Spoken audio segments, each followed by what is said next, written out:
Got Corporation, and your sports network. Yeah, I've been closer to Jesus before, so can you help me out? Oh, can you help me out? Am I on my own? Am I on my own? Or can you help me out? Am I on my own? Am I on my own? Or can you help me out? Can you help me out? I've been scared to look in my soul.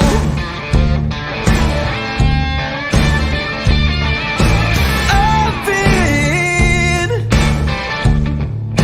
afraid I would follow the road. Yeah, afraid of the things I've been told. Hello, party people, and welcome into a Monday episode of Running Point, brought to you by Greenwood Chevrolet in Austintown. What a wonderful weekend we had.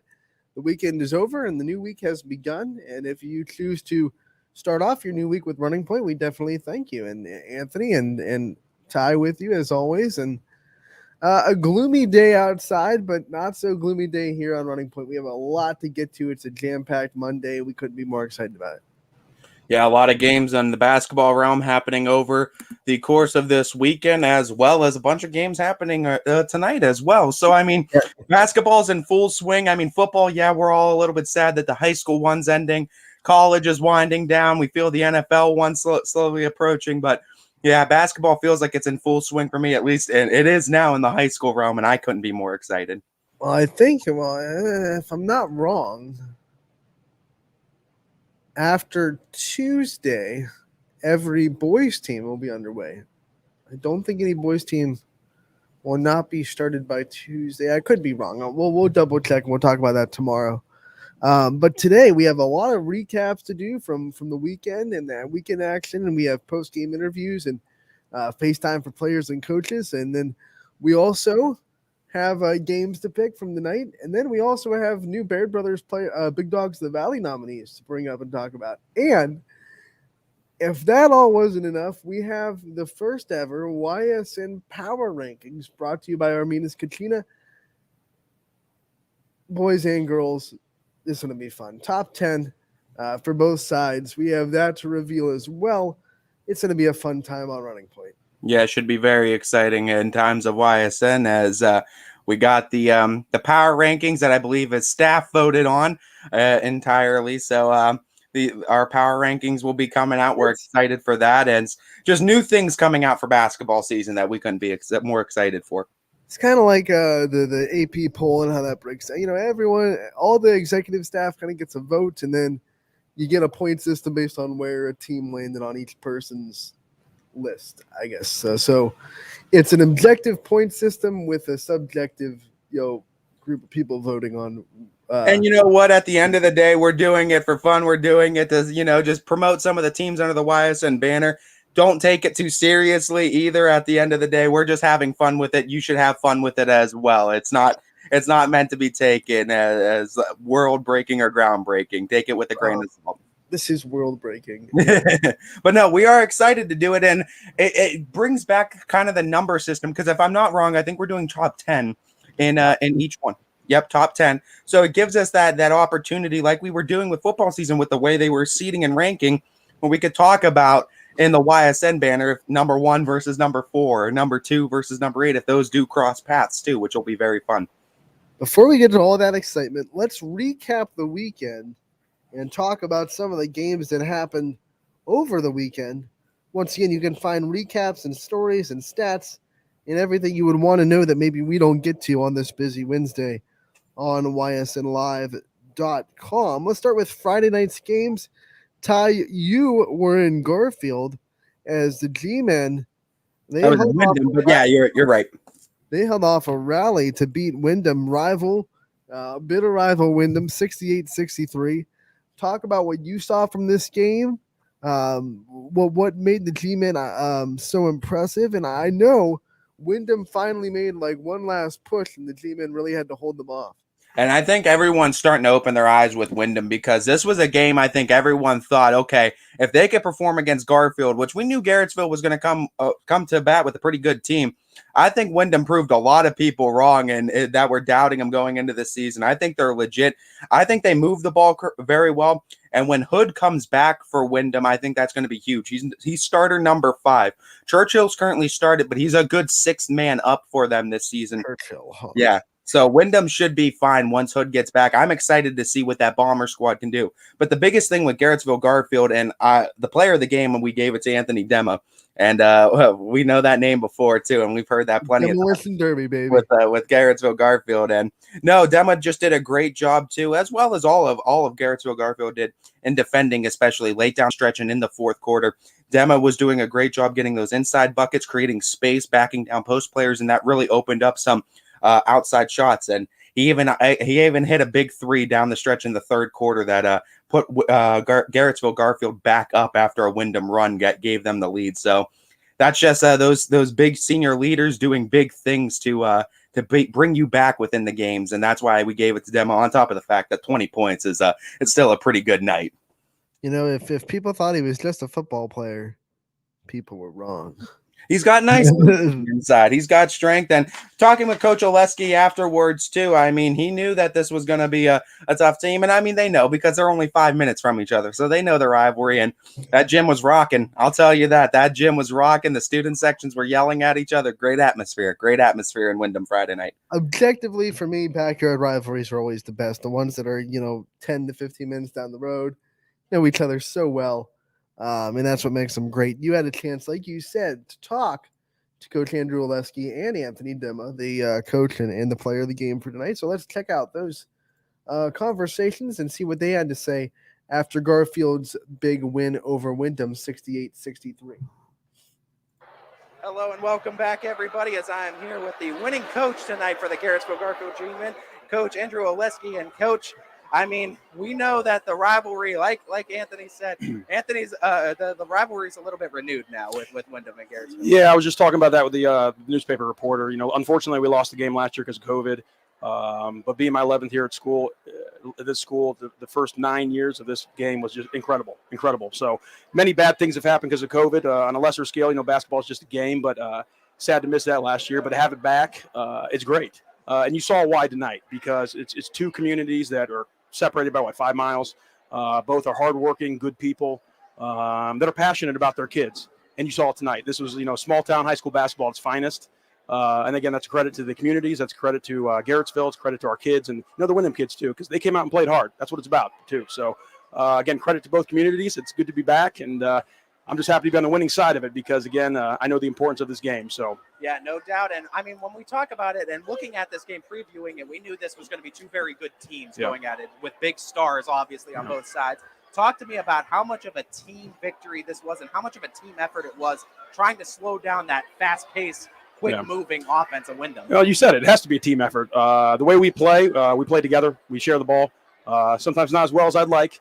But to be successful, we're going to have to do it together defensively, first and foremost. I've mentioned that before to you guys several times that we're going to be a defensive squad. And that starts, playing together. We're communicating. We're helping each other out. We're there picking each other up. All those cliches, so to speak. And then offensively, again, ball and body movement. Sometimes it's not as pretty as I'd like it to be, but that's okay. High expectations are a good thing. But when we have success, it's going to be because we did it together, we did it hard, and we did it started on the defensive end. And our kids are buying into that. They do a great job of trying to execute that game plan. So credit to them because they're the ones out there doing it. I'm the one telling them, I'm pushing you, but you're on the floor doing it. So it's all about the kids. And 3 games in 4 nights, if I may add to that too. This is our 3rd game in 4 nights. And you didn't know that by the way our kids played tonight. It wasn't always pretty. We didn't always execute, but they busted their tails. And again, that's another credit to those guys. And we're going to have to do it together 22 nights in the season and hopefully more into the tournament. So hey, 3-0 though on the start of the season though, so no complaints on that end. But looking at this too, Anthony Demma, I think is a name that everyone knows already in the halls of Garrettsville Garfield with what he's done on football season. But talk to me, especially in a game, because we knew Wyndham was bringing the physicality, having that guy like Demma down low that can get you those 20 points inside. You said it right there. He's physical. He's an athlete. He's skilled. And you can see on the court why. He's doing great. He can attack the rim. He's knocking down some outside shots this year, which helps him. open up its driving lanes, so to speak, to the hoop. Just a tremendous all-around player. And again, he's strong, he's physical, he's fundamental.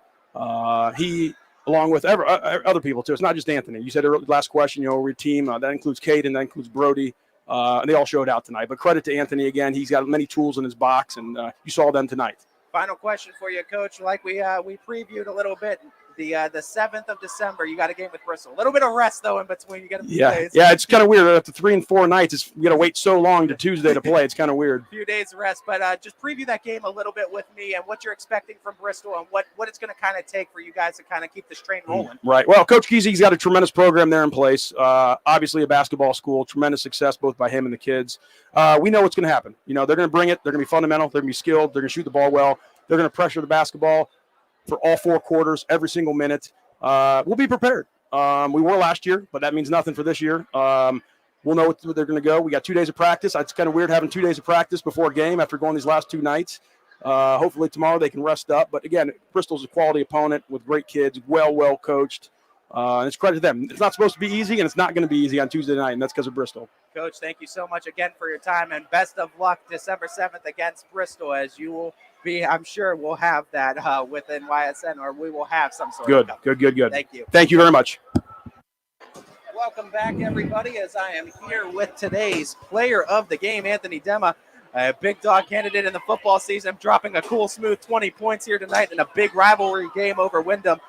Anthony, we got COVID restrictions lifted there. This was a full house, both sides yelling at each other the whole game. Just talk to me about that atmosphere and what was it like to experience that again in basketball?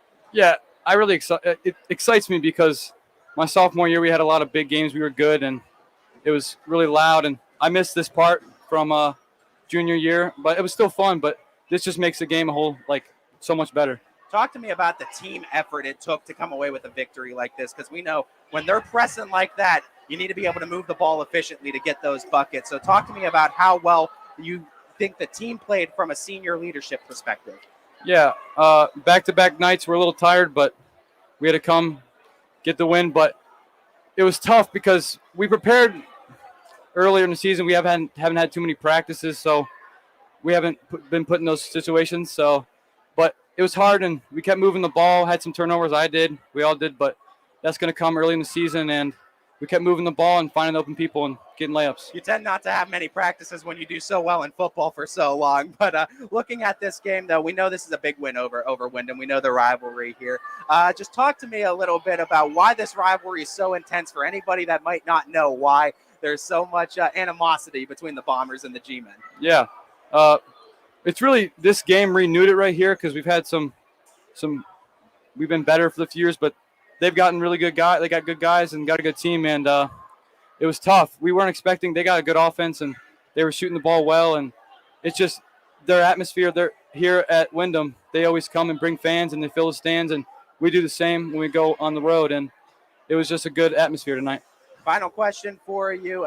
Talking about just the way you guys scored, I mean, you had 20, but you had a partner in crime, Caden Spade, who also put up 19. How important is it for you to have things going on the inside and him on the outside to really make this offense as dynamic as it is? Yeah, we want to get Caden the ball as much as he can because he's our playmaker, and we'll take him shooting from anywhere over anybody else. But I just kind of the role player that gets down low and muscles my way in. But we like to get the ball to Caden a lot and let him do his thing because he's got some offensive ability. You certainly muscled your way to 20 points and muscled your way and the G-Men to a big victory, 68-63 over the Bombers, as the Garrettsville-Garfield G-Men next game is Tuesday, December 7th at Bristol. Thank you so much, Anthony. Thank you.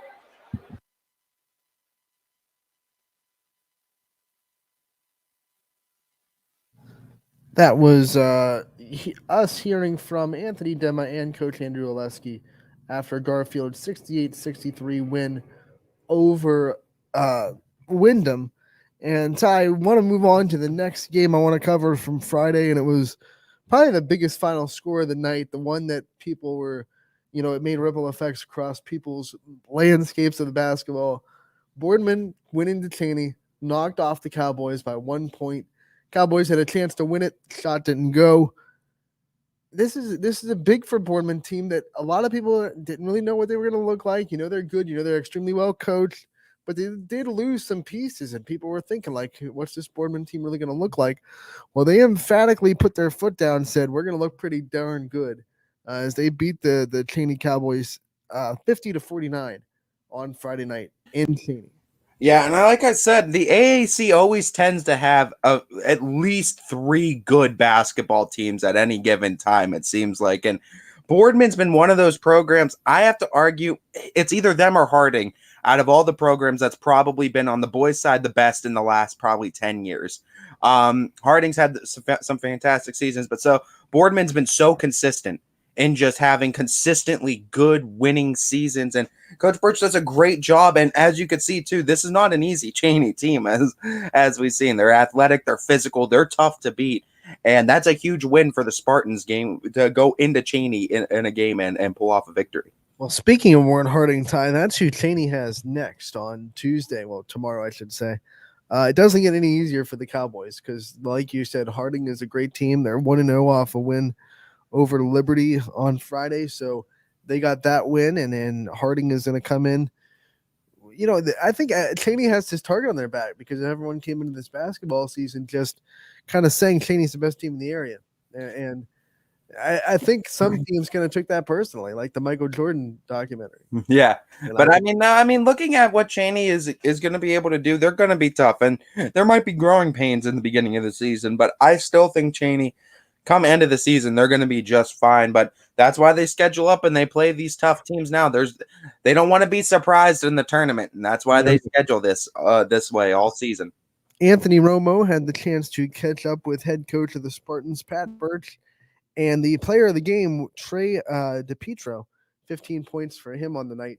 So let's check out those interviews and see what Coach Birch and Trey had to say after Boardman's 50-49 win over Cheney on Friday night. Anthony Romo here with Coach Birch of the Boardman Spartans after their season opening victory over Cheney tonight. Coach, great atmosphere tonight. Just talk a little bit about how great it is to have fans back. Yeah, you try to think, all right, you know what it's going to be like. You tell the kids, hey, it's different than a scrimmage, it's different than last year. But until you're in this environment, you really don't fully understand the game pressure that comes with that. And I think our guys, despite some missed opportunities, some free throws, obviously, kept their composure. We got stops when we needed them, which is most important, and I'm really proud of these guys for their defensive effort tonight. Offensively, we played really, really well, and you get that big lead. It's that fine balance between attacking and not attacking, all that. But at the end of the day, I'm proud of our guys. Trey Dipietro faced with the big task of having to face off against Clive Wilson down low in the paint. Wilson, a Boston College football commit. Just talk about his performance tonight and how well he contributed to the team. He's going to beat himself up over those free throws, and that's what competitors do, and he's going to make those. That's exactly the guy that we want at the line at the end of the game, and I know he's going to make them next time. But the reality is we're not winning this game without him. He was a monster tonight. I thought he played exceptionally well, showed off his skill set. I'm glad he's on our side. Talk a little bit about Seth Cervelo. Did a great job with the pressure tonight that Cheney faced. Had a couple clutch threes tonight. Just talk a little bit about his performance. Yeah, Seth has grown leaps and bounds for us at the point guard position. He's really getting better. He shoots the ball exceptionally well. He handles pressure tonight. He's our leader. We're going to go as he goes. Anthony Romo here with Trey Dipietro, tonight's YSN player of the game. Trey, great game tonight against a very well Cheney team, defending district champions. What does this win do for the Boardman program heading forward? Well, it starts off the season strong. You can't start a season better than this. And Cheney's a really good team, so to come out here and beat them on home court is just an awesome way to start the season. You did a great job tonight down low, having to play against Clive Wilson down in the post. Just talk a little bit about that battle tonight between you two. Well, I'm sure he's a football player, so he was beating me up down there. But, I just stayed with it, kept trying to box him out, get him in foul trouble, and it worked out. You and Seth played a great job tonight, had a great duo. Just talk a little bit about how tough it was to break that Cheney full court pressure throughout the game. It was super tough, but we at practice all week been practicing to break it, and it paid off. So we knew what we were going to do when we came in here, and we did it. Trey Dipietro, tonight's YSN player of the game. That was Anthony Romo catching up with Coach Birch and Trey Dipietro after Boardman's win over Cheney, 50-49. Boardman doesn't get any easier for them either. They have to go home to play a very good Talmadge team on Tuesday in Boardman's home opener. That'll be a fun matchup, as well as we know we're going to have the Boardman home opener, I'm sure, on ysnlive.com. Boardman does a great job with the coverage usually. We'll double check that, of course. But Anthony Romo, we of course want to always thank him for the post-game interviews, as does a great job too covering Cheney Cowboys, I believe, and Springfield. Kind of going back and forth between They those. do both. They do a little bit of double dipping. Double And dipping with those, but they do a great job in coverage. I believe when he can, does that sound? It didn't sound right when he, but it is. I don't know what happened there, but when he can, he also does the stat book for the girls team in Hubbard. So we're able to get post game interviews from him for Hubbard home games as well on the girls side. Yep, and that's always going to be he always does a great job too, always helping us out with post game interviews and helping us get some player faces and coaches faces on the show. Some other scores from Friday: Salem got the win over Minerva, 46-34. It was a real physical game. These two teams beat each other up, but Salem, their boys team, they never say die, and even though they lost by 2 to Niles earlier that week, they bounced back with a big league win over Minerva in a very tough game. Like I said, very physical. Yep, very big for Salem boys to get back on track and get a victory. Louisville really impressed me when they went to South Range. They won 61-39, but they did it without. Well, not I shouldn't say without. He played, but South Range made a very real, very big effort to keep Ligonhole out of the paint. He got 2 fouls early. Most of the game, he wasn't a factor. I believe he scored maybe 2 or 4 points. But Will Aljancic, he just lit the Raiders up from the perimeter, and the Leopards said, "Okay, if you're gonna box in the inside, we have a couple of kids that can shoot pretty well from the outside," and Aljancic absolutely lit up the scoreboard with 24 points in the Leopards win. Both sides for Louisville and Coach Siegfried and Coach Kudo are building similar type rosters where, yeah, you could stop one of those big names, but they have 3 or 4 more that can still do some pretty dirty things on that court and still drop major points on you. So it's very, very hard to beat them, and you got to beat them one-on-one, and that in itself is very tough to do. One thing I was surprised that I didn't see, because in warm-ups, Ligonhole was really drilling threes like it was his job. I was surprised that with the zone effort, they never tried to bring him out on the perimeter and try to get him some mid-range to perimeter jump shots to loosen up that zone a little bit. But hey, when Aljancic's shooting like that, then there's no need to bring out your post and shoot threes from him. So they're going to be a dangerous team. Their defense, like a lot of teams, defense is underrated. They forced so many turnovers against South Range, and they really made it hard for the Raiders to get any kind of a half-court rhythm going. So Raiders move to 0-2. Louisville is 2-0, and both those teams will be back in action this week. Some other scores. Heartland Christian's offense, they're still good. There's a shocker. 74-38, they win over Latonia. Yeah, another big win for Heartland Christian, as their offense is explosive as ever, as Birdovich, of course, getting big dog nods. I'll give you a little spoiler. Yeah, he's on that list. Spoiler. Yeah, but yeah, how I mean, I feel like that was expected though too. When you're having the start of the season, he's having a fantastic. Stay away from time when the new Spider-Man movie comes out. Yeah, he's a spoiler. That is the 3 out of 4 games now. Heartland Christian has scored at least 70 points. In the one game they didn't, they were at 69. And they also had a 101 point game, by the way, too. So they're averaging well over 70. Their offense is rolling with a capital R. Camel's offense is also rolling. They're back in the 80s, 80-66. They get the win over Badger down in Badger. This is a team that we thought maybe Badger's height will give them some trouble and maybe slow down their offense. Not so much. No. Camel's offense high flying, and they look impressive. Yeah, I mean, as we've seen too, I mean, you can't discredit the team they got over there, as we expected them to be tough this year, and they're proving once again why they should be a force to be reckoned with. Really, Ty, when I did their game against Hubbard, the only chink that I saw, and it only happened for maybe 3 or 4 minutes, sometimes they kind of fall in love with the flashiness and get away from the simple what the defense gives you execution. That can cause your offense to go into a little bit of a stall when you're jacking up threes because they're there instead of looking for the graded shot. But when they get out of that, which they did for most of the game against Hubbard, there was just that one lull in the second quarter where Hubbard came and actually took a very brief lead.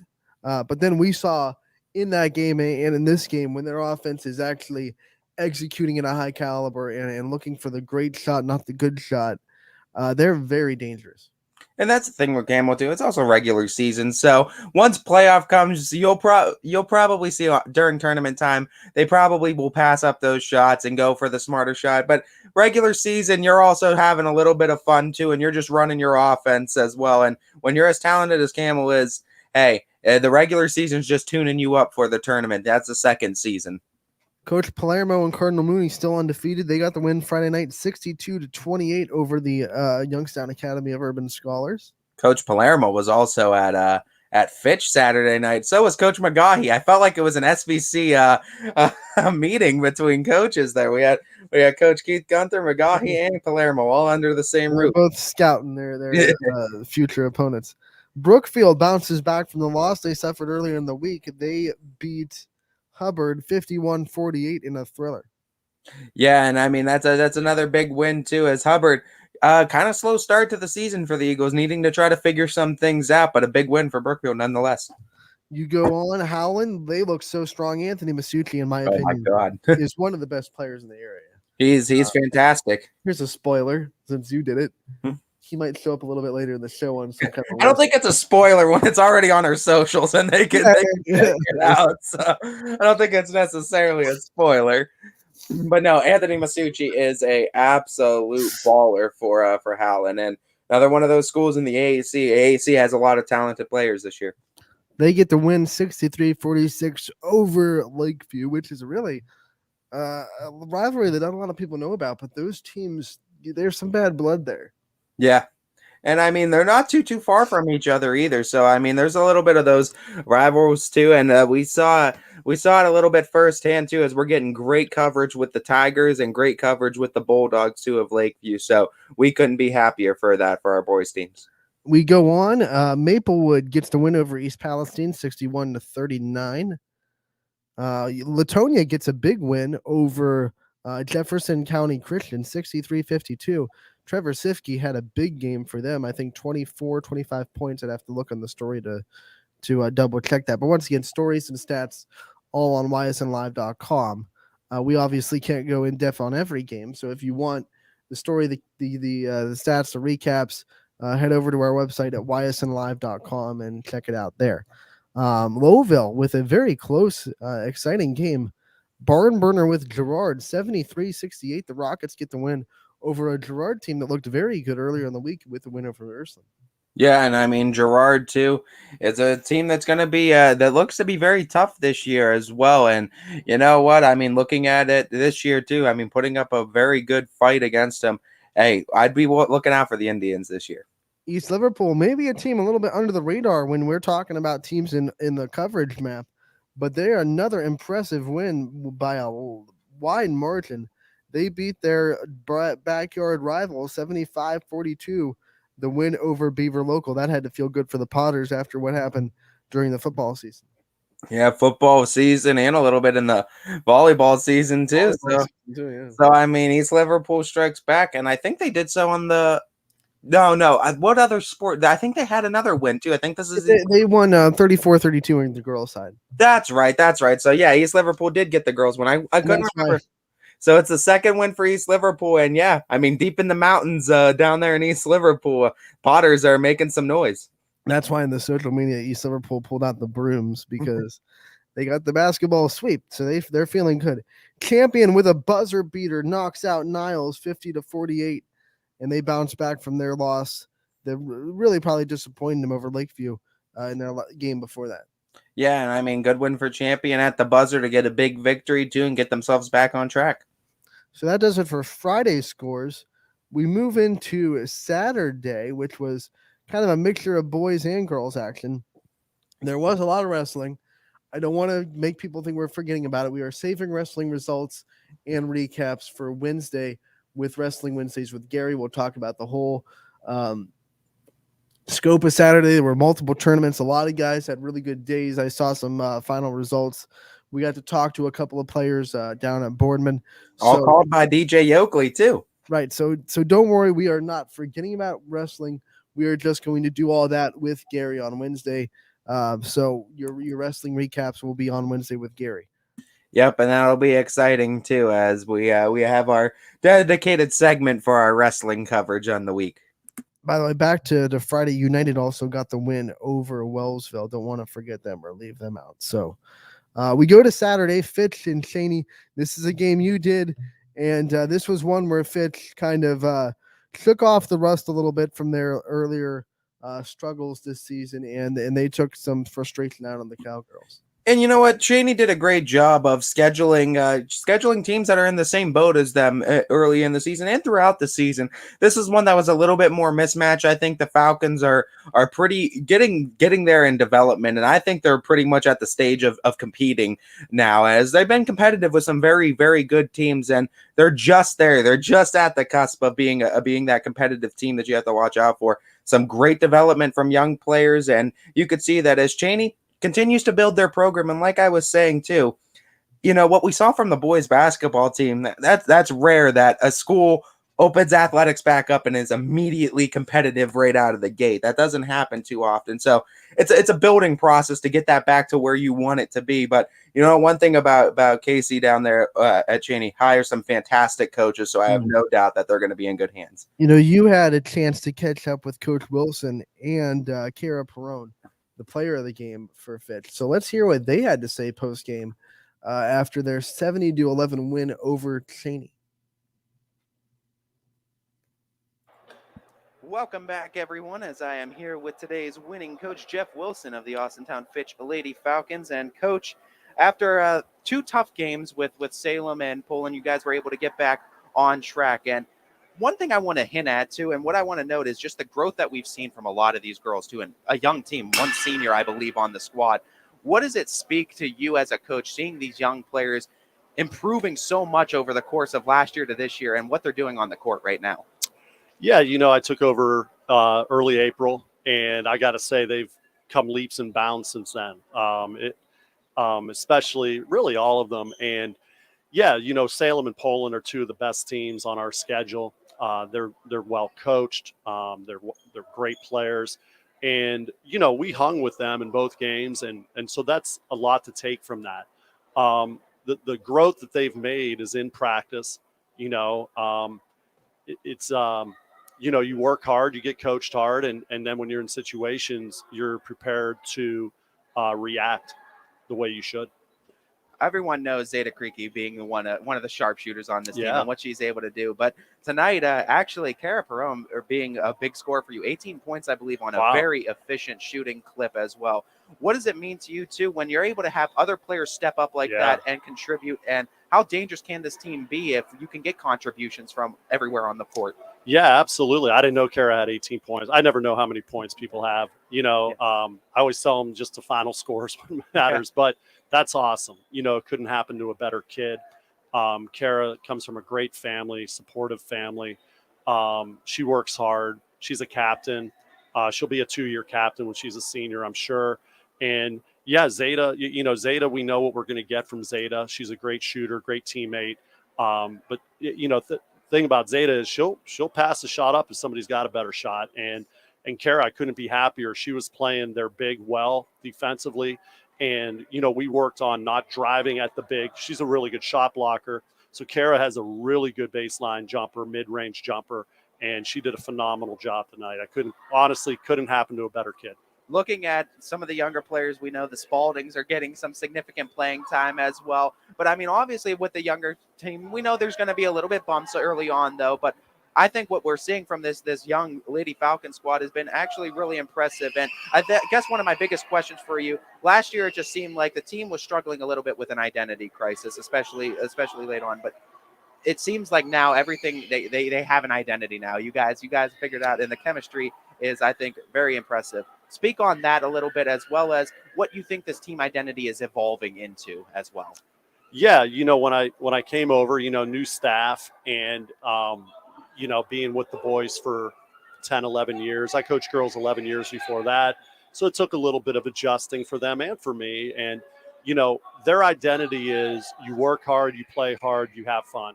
And, you know, we give a hard hat award every week with a construction hat. And that means a lot to these kids. And, the young kids, they're going to make freshman mistakes. They're going to even make sophomore mistakes. Like Destiny McCullough is a first-year starter as a sophomore. Ayla Ray started last year as a freshman, but she's a sophomore. And, just getting more experience. You can't get experience unless you get experience. And to me, their identity is you work hard. I'll tell you when you do something right. I'll tell you when you do something wrong, and we'll correct it. And they could be a very good team, this year and down the road, and just get better every day. Just a real short break. You got Sunday off, but you're right back at it at Beechwood on Monday. My last question, just preview that matchup a little bit, and what is it going to take for you guys to get to 3-2 on the season? Yeah, they got another big. We played Poland with the McDonald girl, right? Yep. And she's a nice player. And today we played someone at 6'4", and Beechwood's got a girl that looks about 6'4". So it's going to be a very similar game. Beechwood's a pretty good team. So we're back at it tomorrow, at noon in the gym. And, we play, counting today, 10 games in like 23 days. So we're just getting back at it. And if they play hard and play well and play together, I think we'll have a pretty good outcome.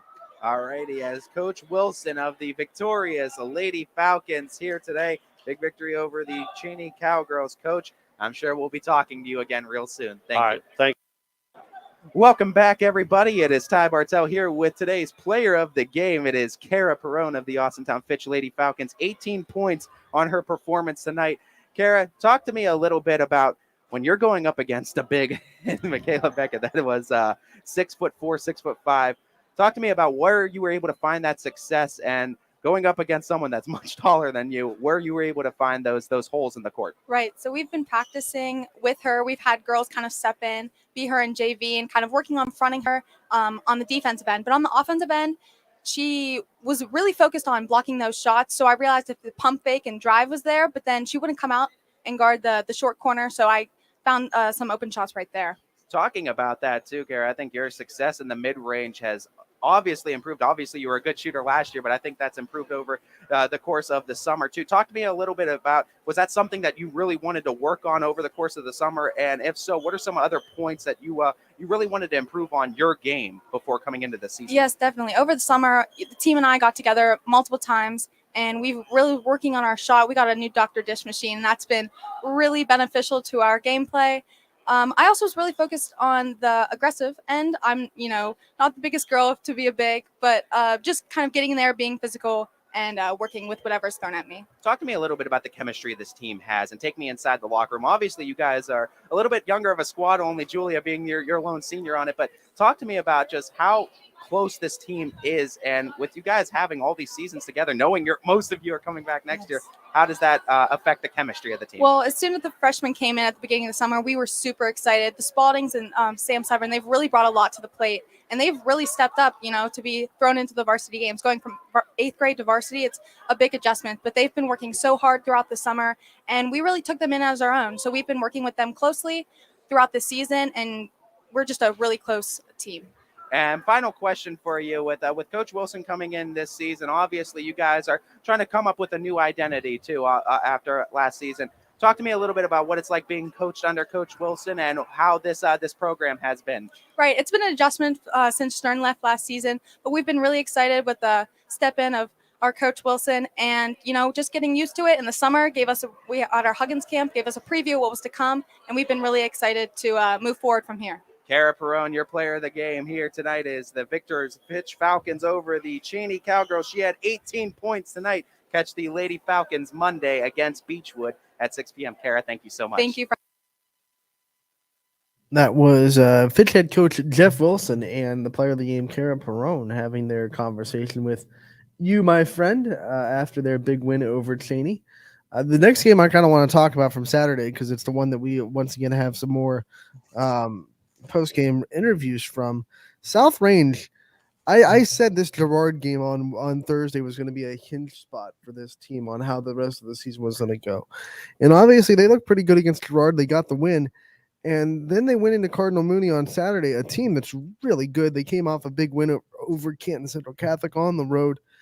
They have a lot of good players, Lena Scavina, Maria Fire, Diorio, Rouser. You can go down their roster. There's a lot of talent on that Cardinal Mooney team. And South Range made a statement early. They held Mooney to 13 first half points, was up 36-13 at halftime. They got a lot of points with their defense. Lexi Giles was starting to find some room, get some shots up. And it was funny when Giles got going, the other scorers found a little bit of confidence. It was almost like when her shots went down, everyone else on the team felt like it was okay to take shots and have shots fall. And when South Range is balanced, they're good. And they were balanced on Saturday. They got the win 51-37 over Mooney. And it was just one of those ones that you'd start to think, well, maybe South Range is back after that tough start.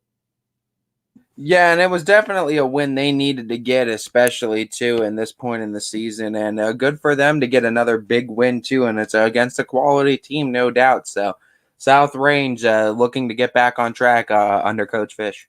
One of the things that, and he didn't say it in the post-game interview, which I wish he would have, but he said it while we were talking before the interview started. He said one of the things he's trying to kind of get across this year with these girls, and I think it was great, it's never as bad or as good as you think it is. Like, first 2 games, everyone could have been hitting the panic button. But, you remind people that Hoban is one of the best teams in the state, period. And Salem looks to be one of the better teams, at least in the area and in Division II's district. Those are 2 really good teams. Yeah, they gave South Range a little bit of a beating, but 2 really, really good teams.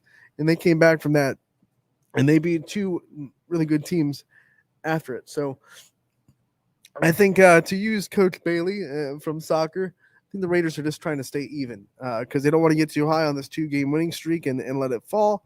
But they also don't want to get too low after that start of the season and let it snowball. So they have a tough game with Jefferson tonight, and we'll see if the Raiders can keep things going. I had a chance to talk to Jeff Fishel and Lexi Giles after this game to see what they had to say about the Raiders' big win at Cardinal Mooney. So here are those 2 in their post-game press conference. Anthony Hartwig here with today's winning coach, Jeff Fishel, after the Raiders beat Cardinal Mooney 51-37. Coach, after this one, your second win of the year, what did you see from the team? What did they do so well? Well, we came out, we were a little bit fired up tonight. We came out from the beginning, and that's the best first few minutes of basketball we've played this season. And then when that happens, we just get confidence. And we were able to start doing things that we like to do, and that really helped us get out of the gate. It really felt like everyone was more confident on offense when Lexi Giles was scoring. She had 20 in that first half, but you also had 5 other players to score. How much does her getting into rhythm affect the whole team? It's funny in basketball, when you see the ball go in, it's contagious. And so Lexi hit a couple shots, and everybody else saw that. They raised their confidence, and so their shots went in because we shot it with confidence. Thursday we talked about Emma Cunningham's leadership. Talk about Lexi's leadership today and the whole season, and what she's going to mean to you guys going forward. Well, these girls all look up to Lexi, and a lot of them have sat on the bench and just been a fan of hers the past few years, just watching her and enjoying that. And now, they're playing on the court with her, and so, they want to make sure that they live up to the standard that Lexi has set for us, and that just brings us together and makes everybody play a little bit harder, and that's because Lexi leads these girls so well, and she sets the right example. What does it mean to this team to end the week like this and go into a new week with 2 fresh wins under their belt? Well, it's still a process. It's important that we rest up tonight. Tomorrow, we're on the road at Jefferson on Monday, back in the league. And so hopefully this game gives us a little bit of confidence. But just because we won doesn't automatically put us where we want to be. We still have a long way to go. We still have a lot of things to work on. We need to step by step climb the mountain together. And so wins can build confidence. And we know we're going to have some peaks and valleys this year. And what you want to do is make sure that you grow through your valleys. And that will help maximize your peaks. So, right now we just need to continue to grow, rest up this weekend, and go on the road and play a tough Jefferson team. Coach, congratulations on the win. Thank you so much for your time. The world looks better in burgundy gold, Anthony. Have a good weekend. Anthony Hartwig here with the player of the game tonight, Lexi Giles for South Range. They beat Cardinal Mooney 51-37. Lexi, you had 20 points at halftime, finished with 20 as a whole. What did it take to get this win? It's your best game of the year, I think. I think just playing as a team and just kind of coming together and knowing what we need to fix from our last few games and just working together as a team. I think we played defense pretty well, which definitely helped us score on offense. We were able to get fast breaks and stuff. Obviously, it was a tough start to the season with the first 2 games.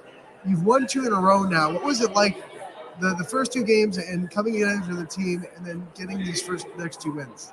I think our last one gave us a lot of momentum for this game because we just knew what to do. We knew how to improve. Our first 2 games were a little rough, but we knew what we needed to fix, and we were able to win these next 2 games. You know, talking to Coach Fischel, he talked about how much the team kind of looks up to you and looks to you for leadership. What have you been doing this year as a leader to try to shoulder those responsibilities?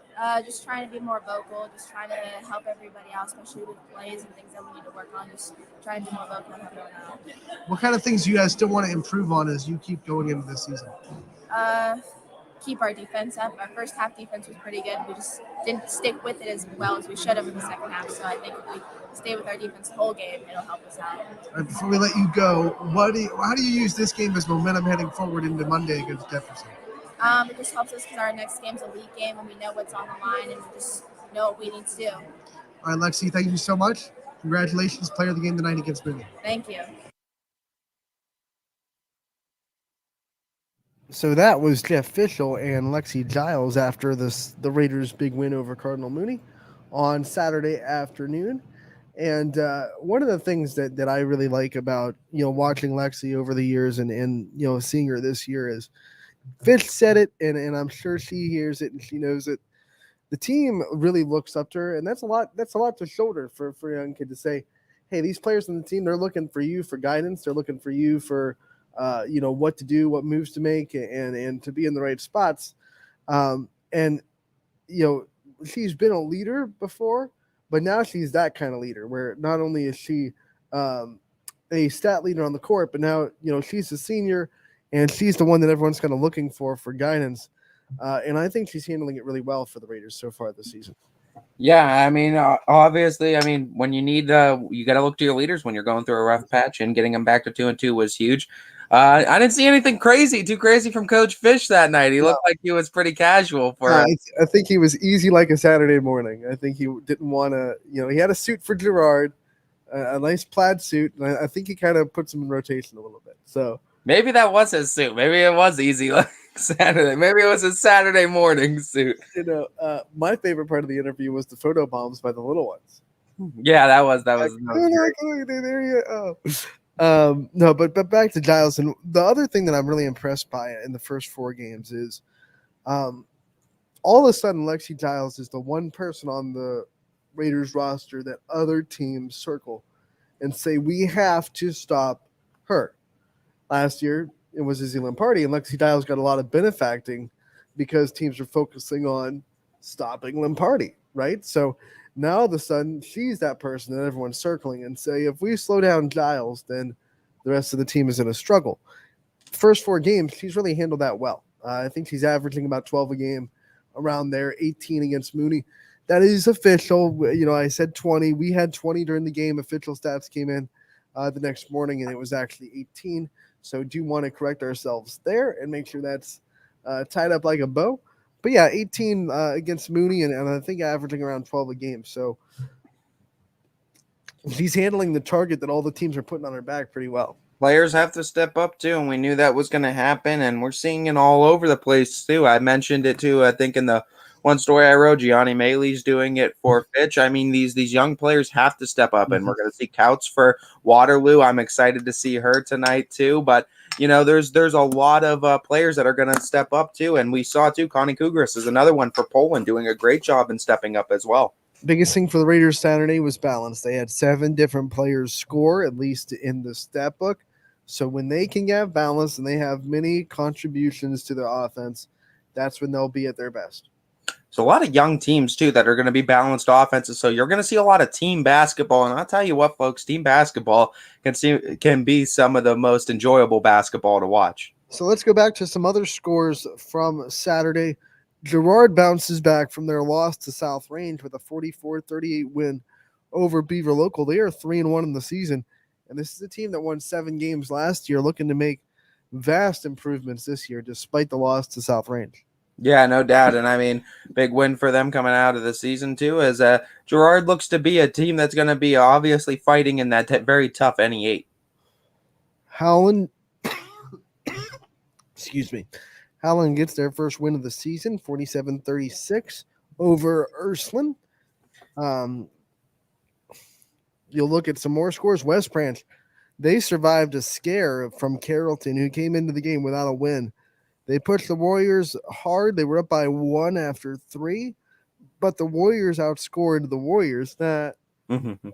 Carrollton, West Branch outscored Carrollton, 12-7 in the fourth quarter to win 49-45 and escape the upset bit. I mean, holding a team to 7 points defensively, that's what things are made of, especially going down the stretch. That's how teams get big victories too. So congratulations to them for battening down the hatches, and Coach DeShields does a great job of getting them a victory. And you stay in the EBC, and Salem, third straight game where their defense has held a team under 30 points. They get the win over Canton South, 43-27. Some very good offensive teams as well, too. The Salem defense is legitimate. Yeah, and I mean, you look at some teams too. I mean, we looked at games early on in the season, and we were like, okay, they held these teams under 30 points. But as the season goes along, we're realizing this Fitch offense that they held under 30 is actually pretty darn efficient in the way they can score too, putting up 58 against a very good Poland team afterwards, as well as putting up 70 in Genie. So I mean, it's an offense that can still prove that it can score, but Salem's holding teams good scoring offenses under 30 consistently. The only team that has scored more than 30 on Salem so far this season was Howland in the first game of the year, and Salem won that game 50-47. Heartland gets their first win of the year. They go 54-33 over Wellsville. Ty, this is one of the ones that you got over me, but still the Sheriff. Still the Sheriff, don't worry. Maddie Matthews and Heartland Christian able to get their first victory on the season as the Lady Lions finally get themselves on track, and they look to continue to roll as the season goes along. Some boys scores for that day. Cardinal Mooney got their second win in 2 days as they go to Struthers and win 61-57. Yeah, and a big win for Mooney over Struthers, too, as the Wildcats still trying to kind of adjust with the names they lost last year. But I think Struthers will be fine, too, as that Mooney team's a very, very tough team as well, too. So good matchup for them. Chalker took down Sebring 62-53. Sebring's still doing a great job at staying competitive, though, as that boys team's been pretty impressive in how much they've been fighting, too, in a lot of their games. West Branch got maybe a little bit more than they thought they would against the Youngstown Academy for Urban Scholars.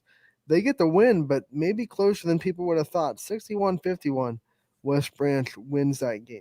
Yeah, as the Warriors get up with a little bit of a scare, and that's the beautiful thing about basketball any given night. Columbiana falls to Sandy Valley, 59-41. Yeah, Sandy Valley able to pick up the victory over the Clippers as Columbiana trying to figure some things out. Southeast narrowly beats Western Reserve 64-60. Dude, these are all boys scores, by the way.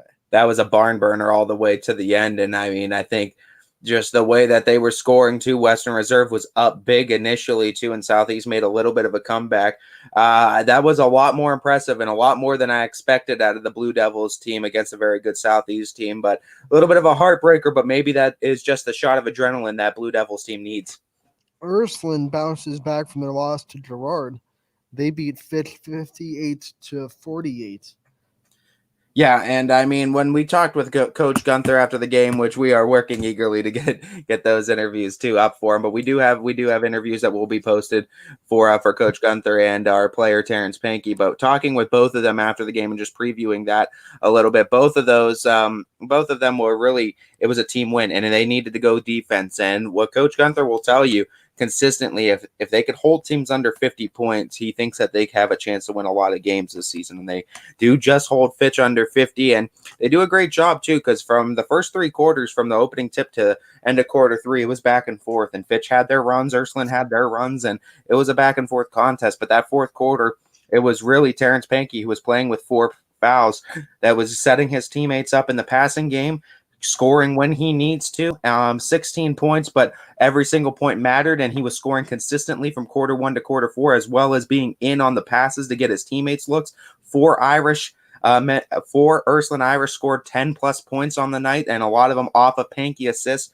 So easy for him to be player of the game. As Fitch looking good, they're continuing to grow, kind of adjusting life without Todd Simons, is trying to find that new ball handler. I think they found a very good one in Gianni Maley, who put up 16. But yeah, the Irish looking really good, getting back on track. First win of the season. As Ursuline, once they get some influx from the football team, they're gonna be really good because they're developing some young guys right now. Some other girls scores from Saturday. Lordstown lost to JFK. JFK gets their 4th win of the year, 52-10 over Lordstown. Yeah, another win for JFK, as 4 wins on the season, and a big year for JFK, as they're already, I think, double what they had last year. So congratulations to the Lady Eagles for continuing to have a successful start of the season. And the only loss so far for JFK is the Division III district powerhouse in Southeast. Yeah, no doubt. And Southeast always brings a very good team, so nothing to be ashamed of there. JFK having still a very good start to the season. Brookfield continues to roll. They win 62-19 over Mineral Ridge. Yeah, as the Lady Warriors have such a deep roster here, and this one was a little bit of a mismatch, as Lady Warriors take care of business and continue to roll. Columbiana beats Lowville 43-37. The Rockets fall for their 2nd time this year. I think we owe a little bit of a Clipper clap here too, as the lady Clippers do a great job of getting a big win over Lowville too, and this is one I think we both picked Lowville. So hats off to Columbiana and getting a big win. Eventually you're gonna have to do the clap instead of me. I feel like I'm doing all the claps. I know you love doing the clap though, Anthony. I know that's one of your favorite parts. That's like your bit though, Anthony. I can't. That's my bit. That's your bit in the show. You do the Clipper clap. Glad I have a role. Bristol knocked down McDonald. They give the Blue Devils their first loss of the season. Girls, by the way, this is still girls. 60-50.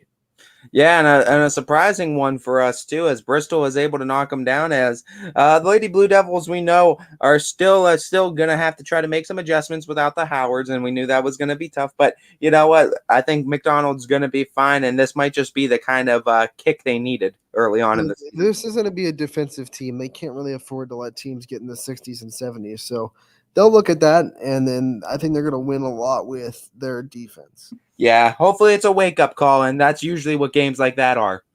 So those are your scores from the weekend. We've gotten through them all. We've gotten you some FaceTime with some area coaches that we were able to catch up with after games. And now we're going to take a quick break, and on the other end, we got Baird Brothers nominees, we got power rankings, and we got picks for tonight, so don't go anywhere. More exciting Monday afternoon talk from Running Point, brought to you by Greenwood Chevrolet in Austintown. New things happen all day. Some are good, some not so good. In today's complicated world, while you're busy working, playing, and living life, we're busy helping you make sense of the day's news. And there's only one place where it comes together with clarity, context, and accountability. It's 21 News at 6 with me, Madison Tromler, and Derek Steyer. 21 News at 6. It's what the day's news really means to you. Welcome home to a home made homier with Baird Brothers Fine Hardwoods. Inspiration starts at BairdBrothers.com and is turned into reality when high-quality hardwoods are delivered right to your home. Baird Brothers has the latest design trends, shiplap and skinny lap interior siding, antique oak rustic flooring. And, well, you'll find them all at BairdBrothers.com. Ordered easily, delivered conveniently, enjoyed comfortably. BairdBrothers.com. At Greenwood Chevrolet, shop with confidence knowing we're ready to go the extra mile for you. With the largest selection of used vehicles in the Valley, backed by the Greenwood Advantage Warranty. Every one of our vehicles has undergone our own 126-point inspection, so it passes the most important inspection, yours. No other dealership has the extra inventory, gives you extra for your trade, and goes the extra mile for you. Only at Greenwood Chevrolet. WRS Wealth Advisors, the area's premier wealth and retirement specialists. Located on South Avenue in Boardman. Quality, customer service, and integrity. Those are the 4 words that have driven our success since 1957 at Joe Dickey Electric. Joe Dickey Electric is one Mahoning Valley landmark business that stays current with the requirements of our customers. Family owned and managed, we are an electrical contractor and energy solutions provider. Every member of our team adds to his or her skill set through ongoing training. Residential, commercial, industrial, automotive, and more. We keep ahead of the needs of our customers with a fleet of more than 50 vehicles and 24/7 emergency service, so you're never left in the dark. When looking for home design inspiration, don't just be inspired, be Baird inspired. Whether new or remodeling, Baird Brothers has the latest trends like shiplap to refresh your home. Go from inspiration to installation with our wide selection of in-stock American hardwoods. From the rustic charm of antique oak to the warmth of traditional cherry, Baird Brothers has what you need to make your home inspiring. Baird Brothers, our family's heritage, your family's home. For a great vehicle and a great experience, come to Boardman Mitsubishi today. As always, our full lineup of Mitsubishi models comes with a standard 10-year, 100,000-mile powertrain warranty. Boardman Mitsubishi, your hometown Mitsubishi dealer since 1999. Coca's Pizza, always supporting our community and our local athletes. Stop in on game day or score big and have it delivered right to your door. Check out our daily specials at cocaspizza.com. That's Coca's Pizza, we serve it hot. At Hubbard Chevrolet, Hubbard can help you get the financing you need regardless of your situation. I'm Tony Page, and I've helped thousands of customers in Northeast Ohio and Western Pennsylvania buy a vehicle. Visit HubbardChevy.com to get pre-approved. Remember, folks, Hubbard can help.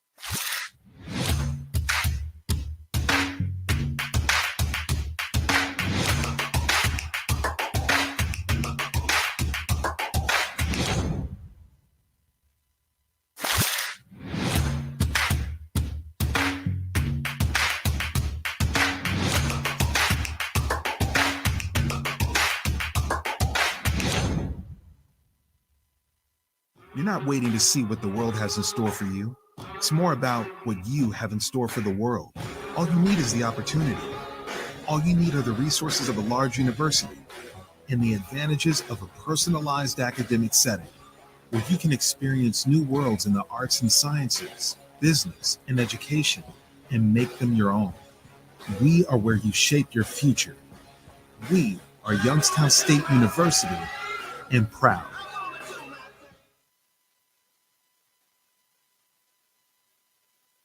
Welcome back to Running Point on ysnlive.com on this wonderful Monday afternoon. Anthony Hartwig alongside Ty Bartell and lost the mouse for a minute. Now we got you, man. Ty, we had a great recap of the weekend's action in the first hour. Second hour is all about promoting some new stuff. We have previewing today's action and what's going on this week and all that too. Doing next week's action. We just have a lot to get to, Ty, but I'm very excited. I know we've been very excited, and we do have a new segment at YSN, not on Running Point, but on YSN as a whole. And it is the Power Rankings. It is already out there, so we're not spoiling anything. But I want to just play this video, and let's see who is on our Week 1 Power Rankings, brought to you by Armidas Cucina. Our wonderful sponsor. Wonderful sponsors.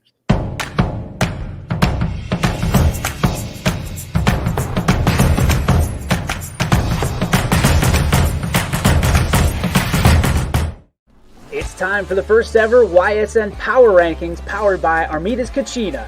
Canfield ladies taking on the top spot with their 2-2 record. Then it's Salem coming in at a perfect 5-0, looking to dethrone the Cardinals next week. Louisville at 3-1. It's Poland at 2-0. Liberty at 3-0. West Branch at 4-1. Brookfield takes the 7th spot at 3-0. Howland rolls in at 1-3. Jackson Milton has been impressive at 2-1. And at 2-1 also, taking the 10th spot is United. Now for the boys. Boardman with a big win over Cheney takes the top spot at 1-0. Number 2 is the Cowboys. Number 3 is a very impressive East Liverpool team. Campbell Memorial coming in at 2-0. Canfield also at 2-0. And also at the 6th spot, Louisville at 2-0. Cardinal Mooney 3-0. And impressive, looking to run up the charts. Number 8, it's Garfield 3-1. Howland at 2-0. And Poland takes the 10th spot with an 0-1 record looking to improve this week. For more, go to ysnlive.com, and as always, thanks to Armidas Kachina for sponsoring this week's Power Rankings. So there you go. Very interesting. Very a couple of names there that we have to talk about. We have to bring this up, and I'm gonna pop up just the girls graphic here real quick, and we'll talk about these rankings, and we'll go to the boys. Ty, what pops out to you with these power rankings and the week one and where teams have landed? I mean, obviously, here's the one, like, you got to remember that this is based off of kind of strength of competition, and this is what we kind of take into account. So Canfield being number one with a 2-2 record, look at what the teams that they faced, and I think objectively, Canfield has played the toughest schedule so far. Honestly, I would have to agree. And you know what? Pulling 2 wins out, I mean, we know how tough they are and how competitive they've been in those games. So they well-deserved number 1 spot. Obviously, number 2, and I think with a chance to definitely jump into number 1 spot if they continue the role they're on, is Salem. I think just what they've done defensively on the defensive end, 3 straight games of under 30 points on defense of some good scoring offenses. I think it's impressive and well-deserved that the Lady Quakers are sitting at that 2 spot. Let me ask you, obviously this is a collective between all the executive staff's votes, so it's not exactly like, would you make personally any changes to this list? Or do you like it where it's at? I mean, number 10, as far as the girls' side, yeah, I think you know what? I think United is, I would say United is fair. I'd say United is fair to be there. I like everywhere else that we have, though. Louisville, I've seen. I think they're well deserved to be on there. Poland, Liberty, I've seen both of them. Brookfield, I think, is well deserved as well. Yeah, I think it's a fair list. You know, I might flip some people. You look at it, Jackson Milton, obviously deserves to be above United, but below Brookfield. They fit in the perfect spot there because they lost to Brookfield, beat United. So that makes perfect sense that they're sitting right where they're sitting. A lot of people are going to question Howland, and 1-3, but they, like Canfield, have played a really, really tough schedule. They've lost to Salem, who's number 2. They've lost to Perry, who Canfield beat up in number 1, but hasn't lost since. They got their win over Ursuline, who has struggled. I think Howland's going to be interesting to see how they fare the rest of the season and if they can stay on this list or not. Yeah, for sure. I think definitely Howland's on one of those teams that is on the cusp of either gaining spots or dropping spots.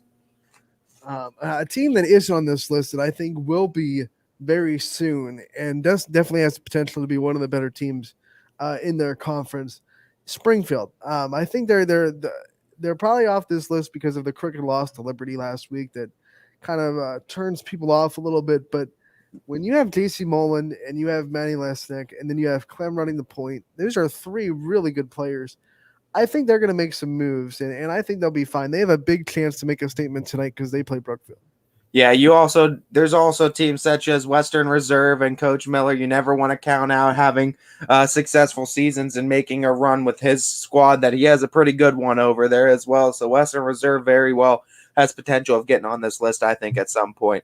Right now, I would flip Liberty in Poland, just because the I agree. The offense we've seen out of the Leopards is just, I mean, it's the best girls' offense we have so far, in my opinion. Yeah, in the first 2 weeks. I also think too you got to look at other teams. Mooney girls and South Range girls also I think have potential of jumping on. They're on the outside looking in. Gerard also on the outside looking in my opinion. Right there on the cusp. If this was top 15, they'd all be on. West Branch almost took a bad loss over the weekend, so we'll have to keep an eye on the Warriors. Yeah, but I mean, you got to remember. I mean, in my book, at least, a win is a win is a win. Right. So, I mean, it's just one of those things where you have to keep an eye on them because if they're shaking a little bit, they're still a very young team. Yeah, that's why they're sitting right in that middle, and we'll have to see what ways they go. When they play like Salem, they're going to play Salem twice. They got Poland this weekend. We're going to learn a lot about West Branch before next week's poll. And I think by next week's poll, we're going to see a lot of movement then, considering a lot of these teams are going to be playing within each other. Yeah, and I'm excited tonight. Brookfield plays Springfield, who I think Actually, in my rankings that I submitted, Springfield was 10. So I'm going to learn a lot about both these teams tonight when Brookfield and Springfield play each other. Yeah, I don't even honestly remember exactly what my rankings were that I did, but I think a lot of them are very similar to what this is. And at the end of the day, I think over the course of the weekend too, I think the rankings are pretty fair, honestly. I think that when Salem fans are going to be mad they're not number one with the 5-0 record, I think the only thing holding them back for me right now is that their defense has played really, really strong, and I just wonder how long they can get away with scoring in the 40s all year. Like their offense has to come up big eventually, in my opinion. With their schedule, I can't see them holding teams under 30 consistently. Yeah, and you got to remember it's collective between staff too, so it's a mixture too. So I mean, like we said, take it with a grain of salt. I mean, it's not we don't take it too serious, but I mean these are teams too in our opinions that I mean you look at it and like you said, Anthony, and I agree with you. I think Canfield's played the tougher schedule. I think their 2 wins in that schedule are very impressive too, and I think well deserved. They have the number 1 ranking, but I think it's very, very possible that Salem can jump Canfield at number 1. What's exciting is now we get to talk about, hey, number 1 in the power ranking is playing number 5 or whatever. Yeah, so I mean, those hype up the big matches then. Because now we can clearly say, like this weekend, West Branch plays Poland, so it's like, hey, we have number 4 versus number 6. Something's got to give, Yep, absolutely, and it's definitely going to be an exciting time too, as we have our week 1 power rankings for the girls basketball as a new innovation coming for YSN, as Arminas Kachina is our sponsor, as we obviously want to thank our wonderful sponsors for our week 1 power rankings. And exciting times, Anthony, as this is something we've been talking about a little bit, and we've been wanting to do this for a while. Louisville's dangerous, man. I've said that. I mean, have you getting a chance to see him? I mean, Taryn Mcglitch. I mean, you got Brooke Heron. You got Adelman, and then once Kendall Loy gets back, this is a team that very realistically could go 5 to 6 girls deep of scoring 10+ points on you. That reminds me, because Louisville is without Kendall Loy. Canfield's also still missing Summer Samarone, who should be back very shortly. It wasn't like a season-ending injury, but she got hurt midway through their first game, and they were without her for the rest of the way. So that's going to be a big get when Canfield gets her back. Yeah, I think Louisville is very, very dangerous too, and I think number 3 is well suited for them. But just like Salem, I think Louisville, with the tough schedule that they're going to play, has a very realistic possibility of going to number 1 if they come out with some wins this season. Well, Liberty's going to be tested tonight as well. They're playing McDonald, not on this list, but they're one of those teams that's right on the. And you got to figure if McDonald gets a victory, that might be enough to jump them into the top 10. You're right. I mean, if they come away with a win over number 5 and they're only a 1-loss team, you might see McDonald in next week's power rankings. So, I mean, that might be justified to get them to jump. So, but this is a Liberty team, too, that has already proven that they've beaten the Western Reserve team. Now it's just can they continue and beat the other big name teams? As we know, McDonald's going to be McDonald. Western Reserve is still going to be Western Reserve. Yeah, they lost a lot, but they still have great coaching and a great culture that's been set out there. So they're still going to have decent teams. So Liberty's already proven they can knock out those teams, and can they do it again is the big question. Is I think the Lady Leopards of Liberty have been so impressive this year. Let's look at the boys and see how this breaks down. And Boardman's number 1 simply because that win over Cheney. I think coming into the weekend, we all thought Cheney was 1.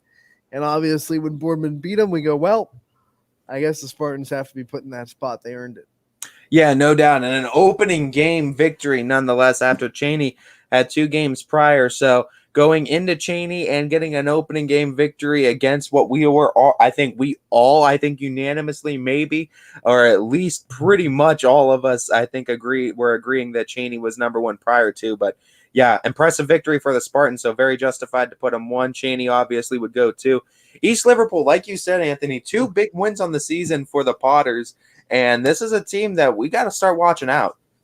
They've been beating teams by a lot. They've been dominating this year, and with players like Cole, Daley, East Liverpool is going to be very dangerous this year. Yeah, no doubt. Camel very justified too. We knew they were going to be good. We knew with the big three that they were getting back, it was going to be impressive. 2 wins early on in the season and 2 very convincing wins, I think, late on for the Red Devils. Interesting here because the boys are a little bit behind the girls. So a lot of these teams, they're 1-0, 2-0, 3. They haven't been extremely tested yet. So I think this list definitely has a big chance to be shaken up between week 1 and week 2 as we see some more of these teams get tested more and more in their non-conference schedule. Yeah, no doubt. And I mean, when you look at these strings of 2-0 teams, I mean, you look at 2-0, 3-0 teams, but I mean, these ones from Canfield, and Louisville, we were looking basically strength of schedule, how much they were winning by, and I mean, all that kind of just ranked them in. But I mean, you could kind of pick and choose, and you could kind of convert those 3 in whatever way you would want to. You could go Louisville 4, Canfield 4. I mean, just order those any way you want to, I think, as all 3 of those teams having very impressive starts to the season and very quality wins. What do you think about Cardinal Mooney? You think that their 3-0 record should have them a little higher? Do you like where they're at? I know there's a lot of good teams above them. What do you think? I think they deserve to be on the list. I think, yeah, I would put them probably. I think 7's a fair spot, honestly, for Mooney right now. I want to continue to see how well they're playing too. They got to get into that SVC, and that's going to be tough conference games. And how they play in the SVC is going to be very important this year, I think, for how it's going to prepare them for the tournament, because all those teams are going to be playing very tough schedules. But Mooney, we know how far they got into the playoffs last year, and they were a good team. So, and they're bringing back a decent amount. So, going to be exciting for the Cardinals. And then we look at the bottom of this list. Howland, number 9. Poland's only loss in the season so far is to Howland. Their only game so far, by the way.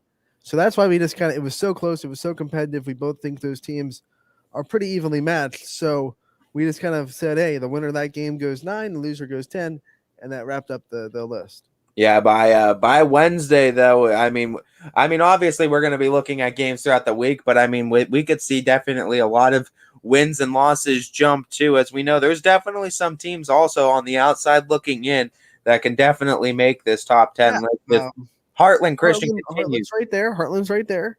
Yeah, if Heartland continues to be impressive and win in the fashion that they do, I think it's impossible for us not to put them on this list. We brought them up with the girls, but I think the Girard boys, despite the loss over the weekend, still a very impressive win over Ursuline. They look to be an improved team from last year. They're on the outside looking in. Not to mention Ursuline's always going to be on the patrol for getting into that top 10 list. As Coach Gunther, once he gets those football boys back, I think the Irish will well be on this list at some point this season. I think McDonald is right there. They have a lot to prove because they lost so much, but they looked good in their first game of the year. So McDonald's right there on the outside looking in as well. Yeah, no doubt. And you know what? There's a few teams too. I think Garfield very well. Lowville. Also, I think has a chance to be right in the mix of things. Depending on how Wyndham plays throughout the season, the Bombers might make an appearance on here too. They look to have a really good squad. West Branch has only had 1 game so far, and it was a 10-point win over the Urban Scholars, but they have a lot of talent on that team, so they might be one that pops in as well. Yeah, honestly too, and I think that win over Wyndham for Garfield really deserves to put them at number 8 too. You got to figure if the Bombers would have beat Garfield, that might have been enough to put them into this list too. But only 2 games on the season for Wyndham. But if they continue to play as well as they looked in Garrettsville, where they could have came out with the victory, but I think the Bombers are going to be a dangerous team to watch out for this season. And don't forget, there are a couple of teams that haven't played yet that we couldn't qualify them. I mean, JFK hasn't gotten a game in yet, and neither is Springfield. So both those teams look to be very good, have very good rosters, and will probably be on this list sooner than later. Yeah, no doubt, as we expect to see both of them, but early in the season, so just an early week 1 power ranking. I think I buy into Champion Boys. I think they'll make some waves too. Oh yeah, there's a lot of teams, and you're going to probably see a lot of movement. Teams dropping off this list, teams getting on this list. It's going to be a fun debate, and it's going to be a fun topic to talk about throughout the season. As it's something we're excited to bring to you, and we're excited that Arminas Kachina is sponsoring it too, as we thank our wonderful sponsors for bringing us the power rankings for boys and girls basketball week 1. Yeah, we can't say that enough, how much we thank Armidas Katina for stepping up and being able to be one of the main reasons we're able to bring this to you and bring this to you every week and have this new iteration to YSN, a new thing to talk about. We want to hear your comments. I mean, comment section brought to you by Boardman Mitsubishi. Leave us a comment what you think about these lists. Do you think teams should be on it? Do you think there should be some movement? And what do you expect? What do you have to see from this week for these teams to stay where they're at? Because there are a lot of big games this week. Yeah, no doubt. And there's definitely a lot of movement that could happen in this week. So now we go from that to something that isn't new but is loved on Running Point. And tomorrow we're going to do our Price is Right challenge with the voting.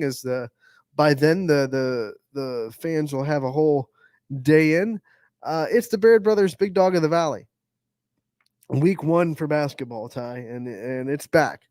And in football and volleyball, fans showed up big, and hopefully we're hoping they show up big again for basketball. You're muted. I've already seen a lot of posts from this season too, or from the first day since it dropped too, from a lot of these schools and a lot of these fans and parents and communities promoting these kids and promoting Big Dogs. So it's nice to see it, and I'm sure they're going to show up well for basketball season. I think the most important thing is it just gives me and Ty something else to be competitive about, because yeah, because we can't get enough. We just like hitting each other a lot. Let's go. Here's an update at 15,231 votes. That's incredible. You jumped the gun, Ty. I was about to go with the nominees and then get the vote total, but you just jumped the gun. I'm just giving you the vote total right now for the one side. Way to go. You threw off my mojo. Let's go over the nominees. Girls first. Opening things up with Mackenzie Riccite out of Boardman, who's had a really good start to the season, and someone that really stepping into a leadership role for the Spartans. A tough schedule. She's played a lot of tough teams, and she's come through anyway with double-figure points in each game that she's played. You got a chance to see her too, Anthony, and I'll get a chance to see her later on in this season. I'm excited to see her as a part of the AAC, but you getting a chance to see her, I mean, I saw her, I think, a little bit last year, and I'm just excited to see how well she's developed too, as I'm sure she's going to be an impact player this year for the Lady Spartans. She gave Louisville a lot of problems, and that's the number 3 team in our power rankings, so she is the real deal. Next nominee this week, Sophie Gregory from West Branch. She is continuing to lead the Warriors in scoring. She had 25 in their midweek game, and she had 18 in their win over Carrollton. This is another big name that maybe wasn't talked about a lot last year, going to be talked about a lot this year for the Warriors and their success. Yeah, no doubt. And looking at what Sophie Gregory is going to be able to do and under Walter Shields, it's going to be very fun to see what the Lady Warriors are going to bring to the table, as there's a lot of height and a lot of things that I think the Warriors are going to be able to execute, and I think they're going to get more dynamic as the season goes along. Kylie Wilson from Jackson Milton off to a fantastic start for the Blue Jays, as she's on this list as well. She's going to be one of those players that once again, names that are going to be more apparent than they were last year. And Jackson Milton, considered one of the preseason favorites for the MVAC Scarlet tier. She's a big reason why, and she's off to a good start. Sharpshooter in its finest too, but she can also take it to the hole and drive pretty well. As Kylie Wilson, having a chance to see her against Brookfield, she was giving the Lady Warriors all sorts of fits too. So no doubt that Jackson Milton, who is, I believe, on the power rankings too, yes, on the girls' power rankings, so well deserved to be on there, and Kylie Wilson's a big part of that. I think she complements well with Kelsey Williams, who is more of a driver and collapses defenses, and then she's able to kick it out to Kylie Wilson, who usually camps out in the three-point line and is a sharpshooter, like you said. Yeah, for sure. Sniper from distance. Taryn McGlitch from Louisville. Oh, you want to talk about a sniper? And really, we're putting her on the list basically for the game that she had on your broadcast. Over 20 points. What a game! What a performance! And it's hard because all 4 of these Louisville players that are really stepped up with big games so far could all be on this list, and we just had to pick one of them. Yeah, and Taryn McGlitch, getting a chance to see her Like I said, you want to talk about a sniper. She is a sniper too. And it feels like every single one of her shots has the ability of just going. And they seem like every single one's on target. Her misses were just misfires in and out, rimmed out. But I mean, like, she has great accuracy and just a smooth stroke from distance. And no doubt Taryn Mcglitch is a real deal from distance. And from that 3-point line, you got to respect her. Another player that you're familiar with, Ty, is Zeta Creaky from Austintown Fitch. Makes the cut this week as a nominee. Yeah, Zeta the Key Creaky, as she is doing a great job this season for the Lady Falcons, putting up 26 in the performance against Poland. And I mean, you just look at the way that the Lady Falcons are built, only with one senior in Julia Sendadak that is on this squad this year. A lot of juniors, a lot of sophomores, and a few freshmen that have been implemented in this team. As this team gets experience, and as you heard Coach Wilson said, the only way you get experience is to get experience. They're going to continue to get better, but Zeta Creaky has already established herself as one of the leaders. I think she did that last year, breaking the 3-point record, showing that she has the ability to take over games, and she's bringing that with some more maturity into this season and doing a great job. Rounding out the list is another name that I think maybe a little bit under the radar, but she's had a handful of 20-point games already. It is Laura Mccoy from LeBray, 27 points last week in their win. Score, just a cold-blooded score that LeBray has down there, and I think everyone kind of came in thinking it was going to be Briley Daniels' show, and Laura Mccoy has taken the bull by the horns and really led this team. And you know what? Looking at this, I mean, I haven't had a chance to unfortunately see LeBray this season, but when we talked about it early season, that there's always going to be those players that we don't know really the names of that are going to step up and make us know the names of, and McCoy's going to be one of those that early on right now, especially in basketball, one of the hardest things to get is consistency, and 20-plus points a game consistently for a night. That's big for the Lady Vikings. So McCoy well-deserved to be on the list. So to recap the girls' nominees, Mackenzie Riccite from Boardman, Sophie Gregory from West Branch, Kylie Wilson from Jackson Milton, Taryn Mcglitch from Louisville, Zeta Creaky from Austintown Fitch, and Laura Mccoy from LeBray. Take a look at their vote total right now, and on the girl, well, whatever you want to say, girls or women, it's 15-3-13 is the total right now. Very impressive. All the girls combined. And it's less than a day in, less than 24 hours. Yeah. And we knew that was going to get big support. I saw a lot of shares and views on just when we dropped the Baird Brothers nominees list. So we knew this was going to get some traction, as showing up big time right now for the girls' side on basketball. And then you look at the boys' side. We'll go over their nominees. Kevin Moore out of Campbell Memorial comes in as the first nominee. Man, he's a baller. He's a baller. I got the chance to call his game against Hubbard, and he could drive, he could dunk, he could steal, and he could shoot the three pretty well too. He can score in a lot of different ways. When you have a complete player like that, it's very, very tough to find a way to just contain them. And if you do, Memorial has so many other weapons around him that he's able to get it to, and he's able to beat you in other ways that if he doesn't necessarily need the score to be a huge impact on the game, and that's a very dangerous player.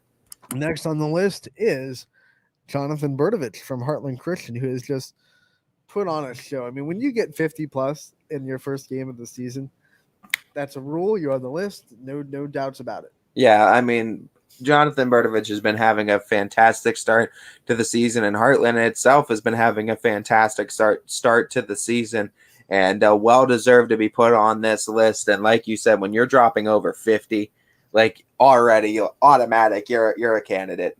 That's like next is this like being Kobe in Toronto dropping 81. So yeah, that's what we expect now, Mr. Birdovich.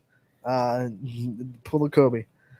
Gus Johnson from Girard gets in for his impressive game in their win over Ursuline. Another name that maybe not a lot of people are talking about, but it's definitely going to be heard from this year, especially inside the NE8. Especially when you're able to get loose and get scoring against a very, very defensive-minded Keith Gunther-led team in the Irish. Great job by Girard and Gus Johnson for being able to get the points up and get Girard the victory, as that's a huge one. The player, not the broadcaster, by the way. Yeah. I was just thinking about that. I was like, wait a minute, that sounds pretty familiar. Cole Daley from East Liverpool is a nominee this year. He had a couple of big games this week. East Liverpool has been rolling as they score more than 70 points in the last 2 games they've played. One of many talented players for East Liverpool. Hard to pick just one. The daily scorer, as I might say, as he's always putting up points, and so is East Liverpool in a lot of games this season as they're winning big, and very impressive start to the season for the Potters. Up next, you have Anthony Misucci. We talked about him. I mean, dog. Plus he's coming off an injury. Coming off an injury, you could argue he's not 100%, and he still put up 30 plus against Poland. And we heard too from post games from Coach Boobin too at how impactful he is, and we know how Misucci, when he's been able to let loose, he's a huge impact type player for the Tigers, and I'm excited for the chance to be able to see him at some point this season, as he looks to be bringing a show to Heartland, and he's a dog, but he's also a cat. Last but certainly not least, Trevor Sifke gets on as he has led this Lisbon team to 2 wins already on the season, and he has 20 plus points in their win over Jefferson County Christian over the weekend. He's just one of those players that has stepped into a leadership role, like a lot of players this year have stepped into a leadership role for his team and has come through with a couple of big games for Lisbon. Big games and early season success for Lisbon, so no doubt well-deserved to be put on the list, as you're leading a team that needs you to lead them, and you're coming out successful on the other end of it. I think it's well-deserved. Remember, he was one of the names that popped up when we talked to Hux in our basketball previews. When he plays quarterback, he's going to come in as a natural leader. You cannot play quarterback for a football team without being a leader. It's just one of those things you have to be able to do.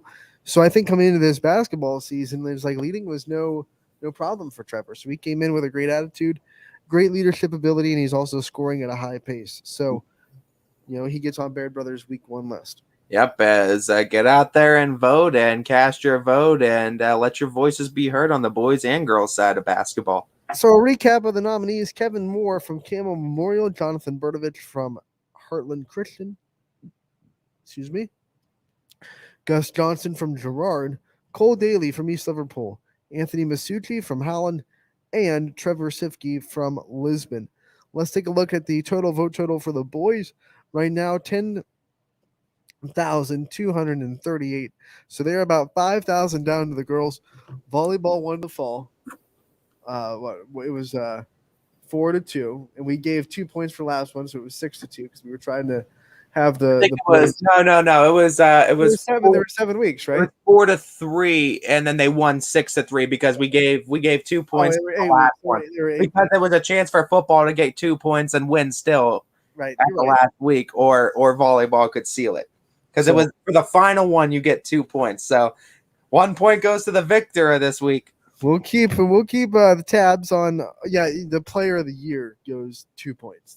So when we do player of the year, that's a 2-point vote, but everyone else is 1 point. So we'll see boys or girls who can get it. But 25,000 combined votes, very strong showing by the fans early on, less than a day of being up, and already votes are coming in bunches. So girls taking an early lead. We'll see if the boys basketball can fire up too, as we know girls. Tonight's a girls' night. Tomorrow's a boys' night. So we'll see how it flows throughout the week. And a reminder that the winners of this poll and every poll for Baird Brothers Big Dog, that's how you get nominated for the Big Dog Player of the Year at the end of the season. It's basically all the winners put into one poll, and that's how you get there. I want to remind people also how you nominate people. We had some questions after this one dropped. It's really simple. If you have someone that you want to nominate, head over to one of our social media accounts and send us the name, the school, and the stat line from that player, and he will be put into a nominations list, and we'll look over him and how he compares with the other nominations we get over the week. And that's how you nominate someone. You can do it on our socials. You can email info@ysnlive.com. Whatever you want to do, just get us the name, the school, and a stat line, and that's how you nominate a player. It's really easy, not hard. So if you have your favorite player that maybe it wasn't on this list, or you think during the week made a good performance and deserves to be on the list, make sure to let us know on any social media platform or email info@ysnlive.com. Yep, make sure you let us know. Let your voices be heard, and let your voices be heard with the voting that we have up this week. As going to be exciting who comes out of week 1 of Baird Brothers Big Dogs. Tomorrow we'll do our Price is Right challenge with these voting totals after they've been up for a full day, and me and Ty will try to guess on, where the total will be at the end of the show, at the beginning of the show. We like doing that to give you guys some incentive to get out there and vote, and maybe help one of us if you're more of a fan of one than the other. However you decided to help one of us out, because I swear during fall season, there were people out there helping you out, Ty. There was someone out there that was, oh man, I want Ty to win so bad. Yeah, just going out there and voting When we were for lunches. When we were at Mill Creek. That one time at Mill Creek, that was... No, you got like 2,000 votes in an hour. And I was like... They showed up. Huge. It's always because you're the one that puts the bar high, and they feel like, ooh, Ty believes in me. And I'm always the bad guy. It's okay. I'll embrace the villain. Anthony's already taken on the... That was enough to send you over the edge and be the villain now for I'll be the emperor. That's the music. We're going to make you an intro music for the games you announce, and it's just the Empire music with you. Do it. So we'll get there. We have to get to our picks. We'll take one quick time out, and we'll come back and pick the games for tonight and see how your fan picks are doing on the Twitter poll as well. Don't go anywhere. Running Point brought to you by Greenwood Chevrolet in Austintown. Every customer has a story, and at Greenwood Chevrolet, we are committed to making sure it ends with you in the right vehicle. I get to be part of somebody's adventure, whether it's buying a car for the first time, helping them get approved, or finding the perfect car for their budget. I'm proud that people trust me with their finances. They trust me to take care of them, and they trust me with their story. I'm Tracy, and I'm ready to go the extra mile for you, only at Greenwood Chevrolet. Working with your family can be stressful at times, but because they're family, you know that you're going to get a loving, honest answer, even when things don't make sense to any problem. Dealing with Medicare can be confusing and overwhelming.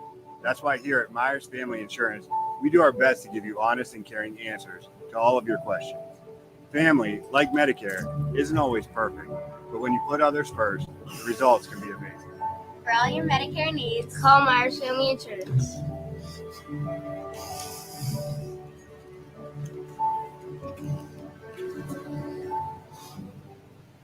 It's storm season. I think we're under the gun for some heavy storms over the next couple of hours. And Storm Tracker 21 is ready. This is probably the one we're keeping a closer eye on. On air. And locally, we're going to have a lot of eyes on our area. Online. All right, let's talk high-risk futurecast and the timing of this weather. On social media and on our app. Notice we'll have scattered showers on Thursday. Stay ready with Storm Tracker 21. The severe weather threat now through around sunset this evening.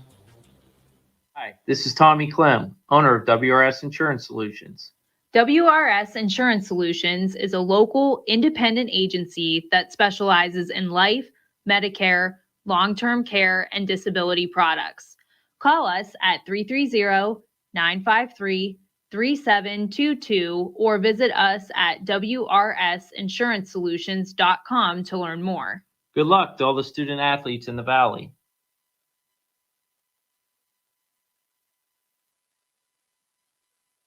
Welcome back to Running Point on ysnlive.com. Monday episode. Anthony Hartwig alongside Ty Bartell as we are on Monday, December 6th. We're already cruising through December. It's crazy. We have games to pick from the night. It is Girls' Night on the network. And Ty, let's go through these games and pick them as our standings are at right now. I haven't gone through and done the number total, but I know I'm up 2. So that's where we stand. I was up 3 going the weekend. I know you got the I got one on you, You got one on me, Heartland Christian. So now let's go through the games for today. You can pick with us if you want to on the Twitter. Are you declaring me go first or you go first? Yeah, you can go first. You can go first. You can pick along with us at Running Point YSN on Twitter and get involved. This first one has 19 votes, and people are really getting to it. Lisbon versus Valley Christian. The fan vote has Lisbon up 58% to 42%. Ty, how do you see this one going? You know, It could be one of those 50-50 games, but for me, right out of the gate, I'm just going to start going with my gut instinct. My gut instinct said Aaron Agresta, and the Lady Eagles give me Valley Christian. I'm right there with you. I think their defense played pretty well against East Palestine, which I think is a very comparable team to Lisbon. So I'm going to say Valley Christian holds them down with defense and scores enough to get the win. Lordstown versus Badger. This one on the fan vote is 67% Badger, 33% Lordstown. I'm going to wave the banner here and say Badger gets the win tonight. Lordstown has been struggling. They've already played a couple of YSN schools. Yeah, honestly, I have to agree with you, Anthony, and getting a chance to see Lordstown a few times on YSN schools, I have to say that I think Badger's probably going to be able to pull it out. So give me the Lady Braves in that one. All right. Austintown Fitch travels to Beechwood, so this one won't be on the network, but is happening. The fan vote has Austintown Fitch 67% to 33% on Twitter. Ty, how do you see this one going? Yeah, and like Coach Wilson said, they're going to have height, but I think they did a great job against Michaela Beckett of Cheney and curbing that height and making sure that the shot blocking wasn't as effective. And Cara Perone stepping up, Ayla Ray stepping up, Zeta Creaky's the key, I think, to going into each game. I think the Lady Falcons can pull off a victory going on the road in this one. Give me Fitch. All right, I'm going to take Fitch as well. Wave the banner. This next one, it's 50-50. Toss-up game on Twitter. Beaver Local goes to Indian Creek. I'll take this one first. I'll take Indian Creek to win on the road. Win at home. They've also played a couple of YSN schools and have looked pretty impressive. They've looked good, and I can't go against them, and I can't wave the banner on this one. Sorry, I need to try to beat Anthony more, so I got to go with Indian Creek as well. So that's not one that you want to split with me, man. I can't afford to go down if I'm wrong on that one. Okay, your turn to pick first. Warren Harding will be hosting Newton Falls. On the fan vote, Warren Harding has an 80 to 20% lead. Both these teams lost a lot from last year, so Warren Harding looks a lot different than they did. Ty, what do you think about Harding and Newton Falls? I think Newton Falls has a very good chance to be a good team again this year and very impressive, but like I said, I think that AAC on both sides is going to have some really good teams, and I know the Lady Raiders lost a lot on their team last year, their big three, but I just still think what they have there and what they're bringing back, some good starters and returning, I think I'm going to go with Harding in this one. You know what? I want to protect my lead here. This one for me is maybe like 60%, 40%. Might be one that I take a risk on, but since you picked Harding, I'm going to go ahead and pick Harding as well. Yeah, I was thinking about I do believe Newton Falls can come away with this one, as I think this one is a lot closer than what the fans are giving it and letting on. But I do think I think Harding might just have a little bit more coming back from last season that's going to be effective. This next one will be an MVAC cross-tier battle between teams with a lot of talent on each roster. I think it might be the marquee game of the night. Excuse me. Brookfield goes to Springfield. 75% to 25%. The fans have Brookfield. This one's my pick first. Ooh. This one, too, as we've seen, Brookfield's beaten Jackson Milton, Liberty's beaten Western Reserve, Gray Tiers showing out against some of the Scarlet Tiers finest. Now, Springfield did not look good against Liberty, and we'll just put that out there. Yeah, but Liberty made a lot of teams not look great this season. Liberty's offense really ran away from Springfield. But Liberty's offense is also built a lot differently than Brookfield. You've seen Brookfield. They play slow. They're in the half court a lot. They're not going to light up the scoreboard and score 70 points most nights. So I think Springfield won't let this game get out of hand. I think J.C. Mullen is a very good player. I think Maddie Lesnick's a very good player. It's in Springfield. You know what? Give me the Tigers to win at home and redeem the Scarlet Tier a little bit. I'm going to go ahead and split with you and just say Brookfield's going to continue that role. I think the Lady Warriors have looked so impressive. I think Sophie Hook has been so impressive this year. I think that might be a name you'll see get some big dog nods at some point this season too. But Brookfield has a lot of weapons, And I think they looked really good against Jackson Milton. They continue to look good against Mineral Ridge. I think they're going to continue to roll as they keep winning road games. This one will be big as far as the power rankings are concerned. Brookfield in that I believe Well, huge. I mean, you're going to see movement then if one continues to win or one loses. So I mean, you might see a lot of movement in this week. This one could be interesting as well. Jackson Milton going on the road to play Garfield. Yeah, this one is very interesting because Garfield, if I'm not mistaken, Anthony, only has the one game on the season with West Branch. Yeah. And they underperformed in that game. We thought it would be competitive, and West Branch kind of ran away with it. And on the other side, we're looking at Jackson Milton, who came so close.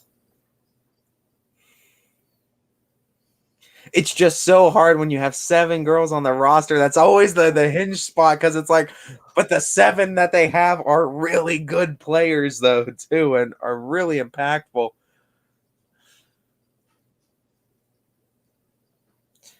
They almost did it against Brookfield. Brookfield plays a similar style, I think, with the bigs inside and shooting outside his car. Give me Jackson Milton. I'm going to say the 7 girls strong. Go ahead and get the win. Give me the Blue Jays in this one. You know, we've already split one, so I want to protect my league, and I'm going to go right with you and pick Jackson Milton as well. All right. You are it's a hinge game for me because I really do feel like it's going to be hard. And I feel like I'm kind of going with the underdog here, but I feel like Jackson Milton 7 are really good, and they almost beat Brookfield. They've been impressive this season. All right, next one is a chance for a 4-win JFK team to really open some eyes and go against a quality program that's always in the district tournament. JFK goes to champion. And it's my pick first. This is a tough the fan vote 67% to 33% champion right now. This one's tough. JFK has played so well against the teams that, in fairness, they should beat talent-wise. Don't know what champion really looks like. I know they lost Emma Gamont, and that's a big loss. And a lot of other seniors, too. But they're still well-coached. And they're home. Give me champion in this one. Oh, yeah, I'm going to have to stick with the fan vote in you and go champion. I was kind of hoping you were running the JFK bandwagon. You were hyping them up. But I do think champion, I want to see if JFK gets this win against one of those big programs, because Southeast was the first test they had. I think this is their second test. And if they win this one, I think they prove that they're the real deal and they can beat those big quality programs. This one will be a fun one in the EOAC. United goes to Southern. And, you know, Southern Ashley Schroeds is obviously something that United's going to have to deal with. Their defense has looked really good. They just have that one blemish to Jackson Milton. And United, if they want to be contenders in the EOAC, this is the game they have to win. Fan vote right now is 86% to 12%. 88% to 12%. Excuse me. In favor of the Eagles. My pick first. Is it? Or is it mine? No, you picked first. I picked first for champion. Never mind. Yeah, I just wanted to make sure because this one's hard too. Because fans are really favoring the Eagles, and I mean, well deserved it being at number 10. 8 votes, by the way. So 8 votes make it 88% to 12. I can't predict what you're gonna do, but I might play it. I don't know because I don't know what you're gonna do, but I'm going with Southern in this one. I think Ashley Schroeds is gonna be dangerous. I gotta go with Southern in this one. I hate to not wave the banner, but I think they have a chance of getting a big win tonight, does Southern. So that makes it hard for me because obviously I'm up by 2. And we've already split on 1. So this one would be for you to tie if I got both of them wrong. I'm more confident in this one, though. I think United is going to win on the road over Southern. I think Southern has Ashley Schroeds. That is good, but I don't think they're balanced enough. I think United has more balance, more people that can hurt you. They play really good press defense. They're going to make it hard to even pass inside to Ashley Schroeds. I think the Eagles win tonight. I mean, it's a risk I'm taking because if I get both wrong, I'm down by 4. We split, I'm still down by 2, or I could tie this up now. So Wyndham coming off the first win of their season. They go play Chalker. Right now, the fan vote pretty close. Chalker with the lead 57% to 43%. Yeah, and your vote first, my friend. My vote first. I know Wyndham got their first win. It was impressive over Fairport Harding at home. I'm not a believer yet. Give me Chalker at home. Yeah, I'll have to go with Chalker in that one as well. We continue East Liverpool versus Harrison Central. Fan vote right now 67% Harrison Central, 33% East Liverpool.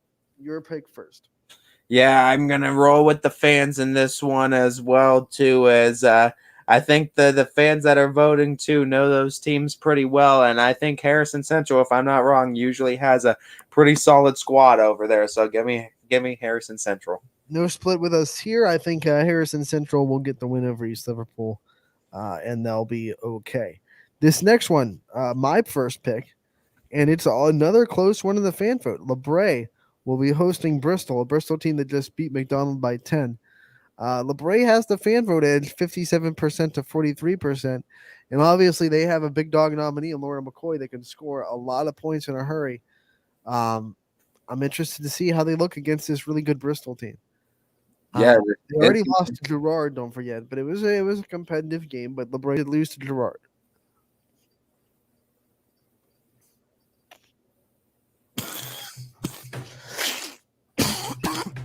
So hard, I'm choking on it. He's sick to his stomach over this pick. Give me LeBray at home. I'm taking Bristol. Oh, taking Bristol. Taking the risk. Okay. Taking the risk. I'm taking the risk. I gotta try to jump for the lead. Ty, you got this one in Atwater. Waterloo hosting St. Thomas Aquinas.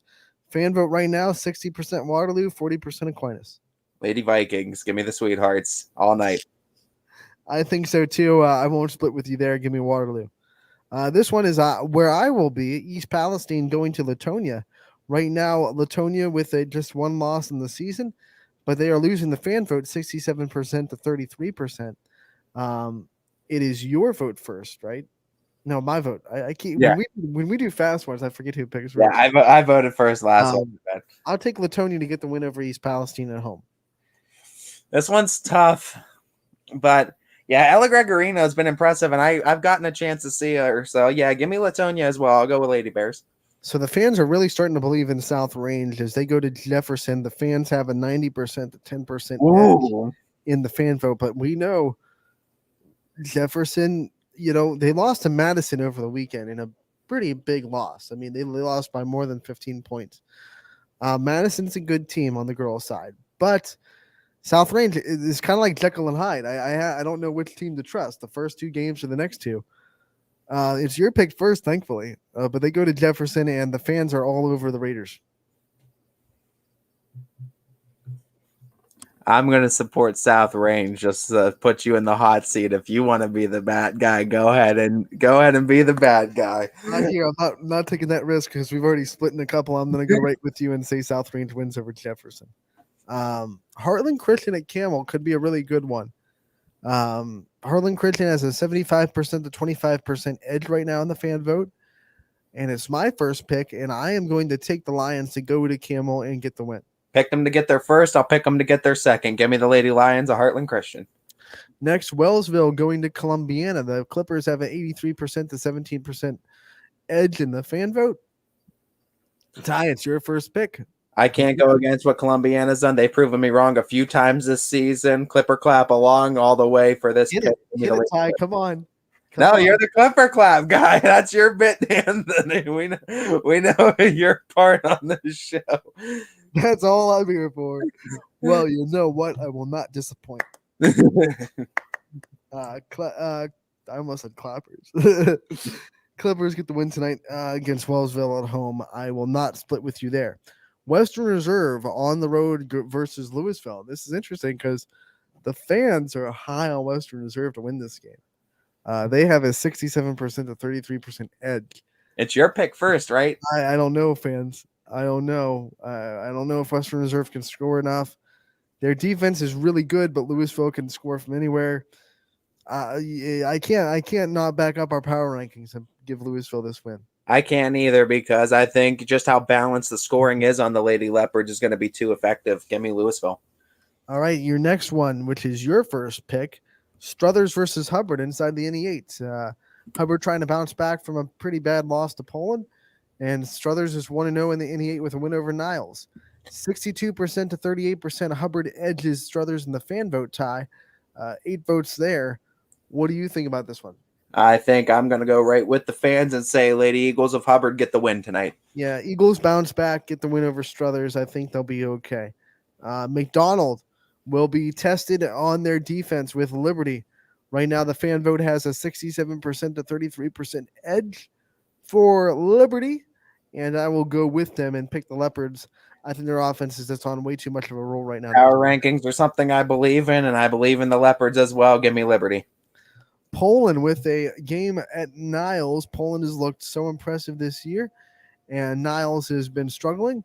75% to 25% edge in the fan vote tie. Your first pick? Poland easily. Give me Coach Branch and the Lady Bulldogs. I'll go with the Bulldogs as well to get the win.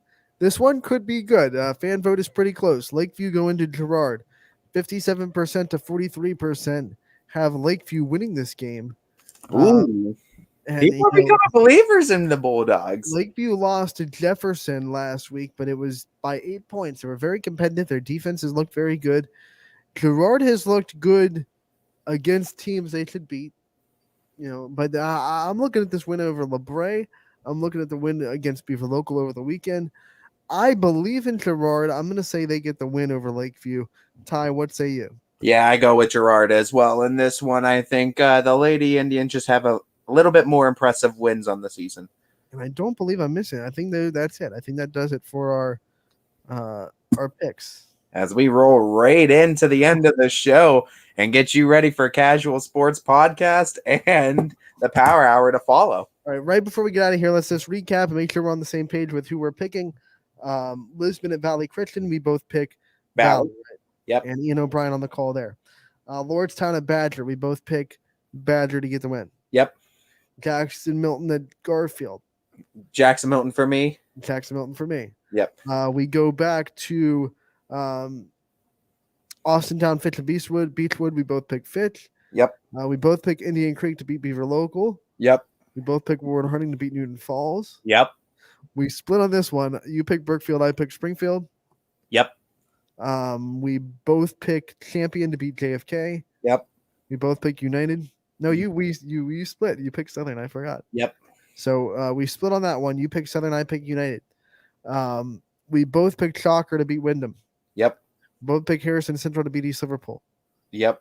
We both picked Bristol to beat LeBray. I picked Bristol. You picked LeBray. Okay, good call. Good call. Do you want to change? Do you want to change? This is why we do this. No, I'm picking LeBray. I'll go right. I'll go with Laura McCoy. We both pick Waterloo. Yep. Both pick Latonia. Yep. Both pick South Range. Yep. Both pick Heartland.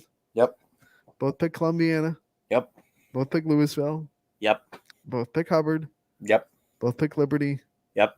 Both pick Poland. Yep. Both pick Girard. Yep. All right. So there we go. Good. And we'll see what the results hold tomorrow.